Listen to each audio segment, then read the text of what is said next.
G'day guys, the Canon RF 24mm f1.8 macro IS STM is going to be an awesome lens that you're going to have to buy, and I'm going to tell you why.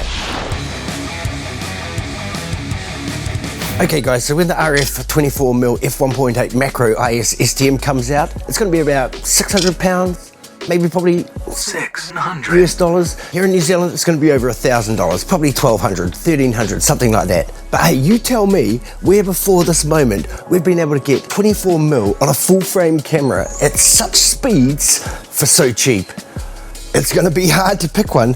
I mean, if you think about the current offerings, you've got the 24-70 f2.8. That is thousands and thousands of dollars. And then the 28-70 f2. Oh my gosh. Here in New Zealand, it's more than $5,000. And then you look to the RF 15-35 f2.8. I mean, it's still 2.8, and that's over $4,000 here. Otherwise, what else you got? You go look back to the EF range. You got the 24-70 f2.8, and that's really, really expensive, even second hand. You got the 16-35, the EF f2.8. That's also really, really expensive. And then of course you got the old EF 20mm. That's f2.8, and it's not a great lens. It's so old. So here, for the first time, we're going to have the opportunity to have 24mm at f1.8, a really nice wide shot at f1.8 for pretty cheap money. You know, a few $100 US and a handful more, you're going to have this access to really, really fast speeds, much faster than you can get even with some of these much greater lenses, more expensive lenses that I've mentioned. And for that reason, that makes the RF 24mm f1.8 macro IS STM a winner. You got to buy it. I mean, not only that, it's stabilized. You get up to 5 stops of stabilization. It's got the macro function.